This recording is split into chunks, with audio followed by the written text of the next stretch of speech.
Yeah, it's pretty cool that I'm able to come back and play sport in England like exactly in this month of August, and yeah, to come full circle is pretty amazing. Of course, a world-class location like this, I think it sends a message to everyone in our federation and elsewhere that we're a top-class organization.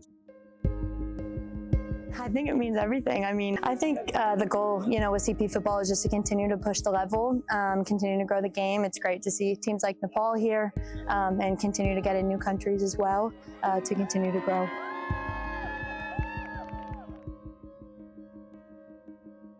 With our achievements, we can really feel that we are part of something special. The best way to tell the world we are coming and working our way up.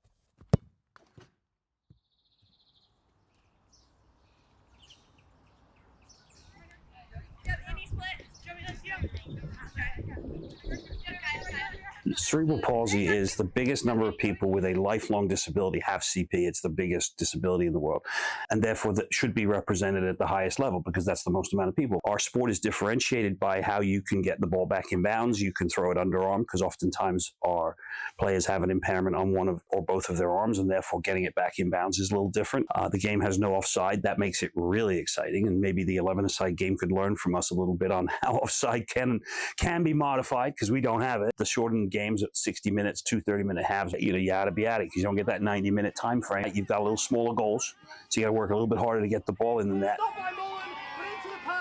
It's a different game, but very exciting to watch.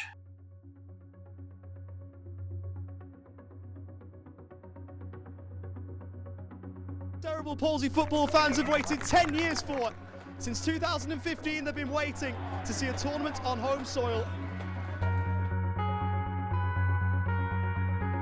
We love our sport and we have that tenacity and that intensity that we want to bring to the game. We are very proud to wear the green and gold and to really give it our all. The opportunity to let's show the world how big we are. The men's program, obviously, with the European teams, there's a fierce rivalry in the European teams. Might be the last chance Ukraine have.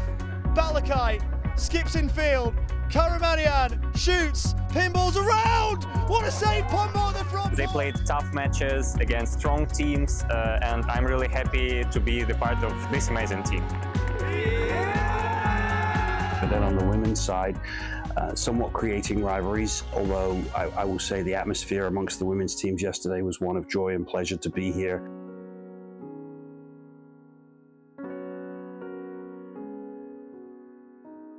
We do mean business. Like, it's not just like, yes, we want to have fun, but we have this real passion. The sky's the limit, really.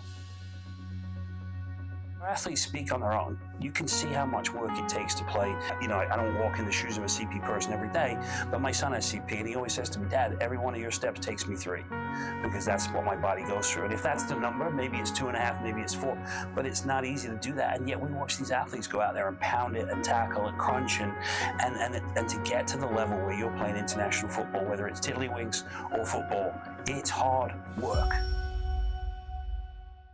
I think just the quality of football has improved heaps, and it's just going to keep getting better and better. Well done, Palsy! Our hard work off the field has really shown. We've grown a ton as a team. It's great to see that translate to the field. Go! Oh, big jump. We trust each other. We know what our qualities are. We had some struggles as well, but we overcome them. We lost a couple of good guys. They're also entering some young players. We kept being a group, and I think that's the important thing in our preparation for this tournament, and that's our strength.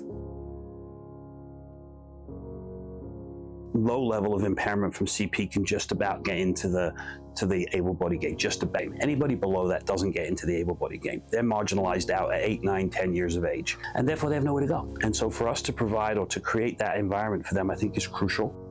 Rejection is not fun, and we want to eliminate that for our athletes. We've got a lot of young girls coming through the ranks, and I can see that it is quite a challenge when they reach that age. It's fantastic that IFCPF have created this massive opportunity for us. We don't look at barriers, we are looking to opportunities. I think that's what we are doing with CP football and the IFCPF. Think in opportunities. You are stronger than you are, and you can achieve a lot. Not just look at us, but at all teams that are here.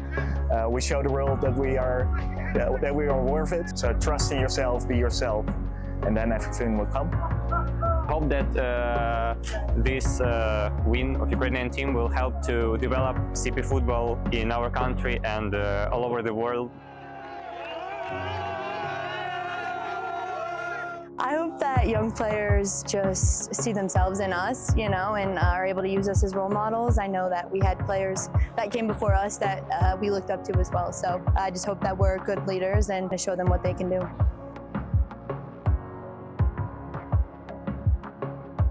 They've just been told they can't do what they've always dreamed of. What's the message that you give?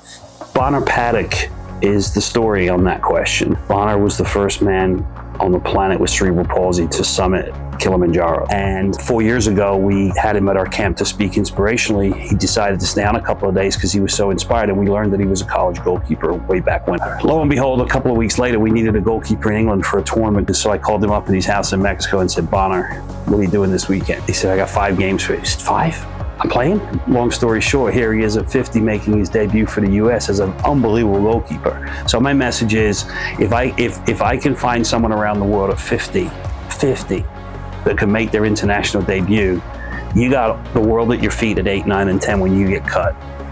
That's not a no. It's a how do I now get around that?